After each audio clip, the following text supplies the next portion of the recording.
Unaenda mwendo gani? Miezi 6 in my house and you just dare get pregnant. What is your problem? Dad.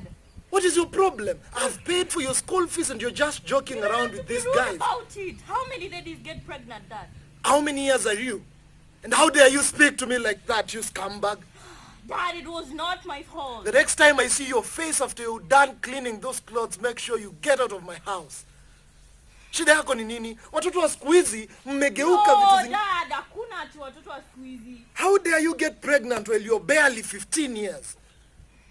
Kwa sababu corona imekuja, mkaamua mwezi pata homa, mnataka kupata mimba. Si ndio? No, Dad, you're being very rude. Can you get out of my way? I'm not leaving. What? Where do you want me to go? It saddens me. Where should I Then go? continue praying to your God for the strength, because you really need it. You really need it, truly. I'm gonna survive this, Dad. I'm not the only Right, one let's that's getting see. pregnant. Let's see that. What has the society come? Not the society. You hold.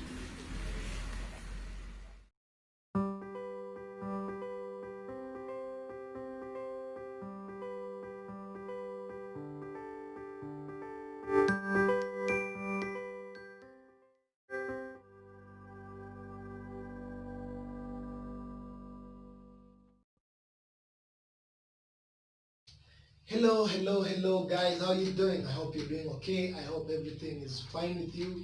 So I'm okay from my side and everything is fine. Daima Podcast is here again with you, and you know how we always do it. Thank you for everyone who's coming through with support, comments and likes, subscriptions, and we're so happy about that. And so today we have a new human being on set. Mnavyomwona msichana mrembo mzuri hivi. Yeah, so today Faith Munyiva is on set. Atakuwa anaongelelea a very interesting topic that everyone has been ignoring. Fine, it's making headlines, but there is this angle that everyone is missing. And so, Faith, maybe you tuambie why you're here today and how you relate, like how is the Daima Podcast to you? How is it helping you in a very short speech? Thank you guys so much. My name is Nzioka Faith. The Daima Podcast is the place to be. It's the place where you get all of your stories, from drama to real life to everything. It's the best podcast I know so far. So today we are talking about inside the mind of a teen who is pregnant. I mean, you're just trying to say today we are talking about inside the mind of a pregnant teenager. True. Right away. So Faith, yes. A lot is happening. Wase wanaongelelea watoi 3K wako na mimba in one county, which is fine. Mi sina shida. It's wrong, yeah. I know, like, it's work. But then we're not looking at this side that how watoi wanafeel aje. Like, we are judging them all through. We are throwing names to them. We are talking as if they have messed their lives up. Like, everything is shattered, you know. So how does it go through their minds? Hiyo ndio kitu tunaongelelea leo, like we said. And so I was asking, from where you sit, what do you think first is this all hullabaloo? What is happening in our society that kids are getting so pregnant? And growing up as a person, ulikuwa unaambiwaje na mother tuseme, okay, sasa uko above 18 anyway, ukipata mimba shida yako. But then time yako, mother alikuwa anakushauri nini ama mzae kuhusu, unaget? How did you get along and make sure you didn't get a baby by that time? My experience was very exciting. So I have a very tough dad. So my dad used to tell me, ananiambia, sasa wewe sasa ukienda tu ufanye mambo yako, you're not bringing the baby here. So when you bring a young person when you see a young person mwenye ako na mimba, their life is just traumatized. Askipoa, it's not good at all. Juu hata ukiangalia the way the society is, they're squeezing them in one corner. Unacheki. So these young people wanafeel ni kama they're being left out, ni kama wanakuwa marginalized in some sort of way. So it's not good for them. It's not an easy ride at all. All right. So I was looking at a particular situation. Alright. Hawatoi wanarushiwa maneno, hawatoi wanatukanwa, hawatoi maybe wengine wako in high school, and you know generally squeezy watoi wako na masimu and everything. Yeah. Then they are going through social media and everyone is throwing names at them, everyone is saying how they are fucked up, everyone is saying, you know, serikali saidia, and you understand. And maybe this kid has already had peace within themselves that mtoto amekam, haina pressure. What do you think their psychological structure will look like? In such a case, you see, a young person will go into depression first of all, then comes suicidal thoughts. There's a lot of things going on. You ashaji accept as a person and accepting the fetus that is growing already. But now ukipata, when the society inakupatia a lot of pressure, inakwambia you're not supposed to do this. And it doesn't give you a choice. The society wants you to keep the baby.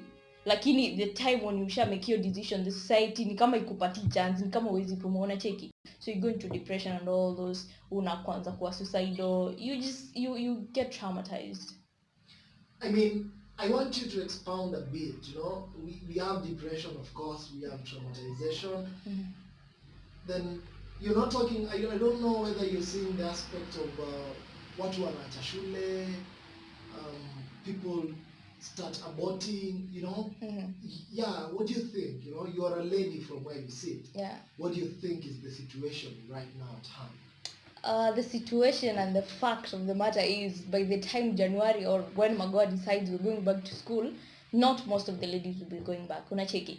Because most of them watakuwa shaza, wengine wametoa mimba hata more than 1 or 2 times. Unacheki. Maybe even hata wengine wako na more than 1 baby, during this period. Unacheki. But then again, I'm still glad kuna policy inaitwa return to school policy. So ukishapata mimba and you want to go back to school, there's a policy by the government. I'm not sure how it works, but yeah. All right. So, kumekuwa na conversation, we are missing sex education in school. And my last podcast, I talked about, the last video I did, I talked about how we studied the reproductive system tukiwa class 6. Yeah, and I was talking about how we were taught naughty stuff by naughty teachers in a naughty way, Yeah. You understand the whole thing? Yeah, I do. And though it was so ilikuwa anatuambia. But then at the end of the day pia, when you made a mistake kukatia tu dem kidogo hivi, it will be you're in trouble. Yeah, you would crumble because mode angekufuga, si ndio? Yeah. So are we lacking sex education? And what is sex education really? Because I've been following the conversation and I will shamefully say, because the society will look at me shamefully, but I don't care. I have never understood what is sex education. What do people term as sex education that they want to be taught in school? Well, in my own understanding, it's very interesting. In my own understanding, sex education is basically, if mtoto ni wa primary school, Alright. there's what we call comprehensive sexual education, and you give information according to the age of that child. Unacheki. Like if sitaenda niambie mtoto wa primary school, you need to have a contraceptive. It doesn't work. Unacheki. You give information according to venye mtu akili yake iko na hata age yake, and the government allows. But ukiangalia the bill that was in parliament the other day when people were fighting wakisema ati the reproductive health bill ni abortion bill, you remember? It's iko na a lot of drama. The policy maker hataki ku accept the reality. So sex education ujajinjibu ni nini? Venye mimi naelewa ni kupeana information kama sasa ati. Alright. Sex education, I want to look at it like we are not being taught about sex. You're not being taught how to have sex. You're being taught on how to the repercussions of sex, one, and how to overcome or something. No, not exactly, but okay, that is part of it. Okay, wacha ni speak for the ladies. If ingekuwa ni sex education is being taught to the ladies, first of all, menstrual health. You get menstrual health, that is for the ladies. Kufunza hata like unafaa kuwa msafi, this is how you clean yourself. Hiyo bado ni part of sex, unacheki. But not the positions and everything. Of course. We're not talking, of course. Yeah. And so what do you think is the state of the nation? And looking at the kids who are already pregnant as we talk, what would be the advice that you can give to spectators like you and I? Tuna spectate and we are talking, we are tweeting, we are posting on Instagram, we are doing this and that. What can you say to those kids who are maybe indulging or who are already pregnant? And what do you think is the state of the nation? Well, first of all, to the kids that are indulging in sex, for example, if you're having unprotected sex, you need to think twice about it. You can get a contraception if you're above legal age to have a contraception. If you're already pregnant, keep your baby. You won't lose anything. Ama maybe it's even your blessing. Who knows? But if you're pregnant, keep your baby. It's your choice anyway. So this is just my personal opinion about the situation. All right. State of the nation. Wow, it's bad that you see in the media. Alright. The pregnancies are more and more. Kwanza in a county that I do not even want to mention. No, mention. You're free. This is a free. It's a free segment. I don't want to speak without the data, but Alright. in a county that I You did- want to defend yourself in a court of law. Okay. yeah, but the pregnancies are there ziko mingi, although I cannot pick niseme unajua msichana wa fulani najua kuna Yeah, mimba. yeah, You don't yeah. do that, but yes. Okay. So today well, you've just tested Daima podcast. So what would be your letter to our viewers? Damn. It's interesting. It's interesting when you're coming up with content, when you're shooting. It's amazing. You just sit down and your mind. So dear viewers, All right. Dear viewers and listeners of Daima Podcast. yes.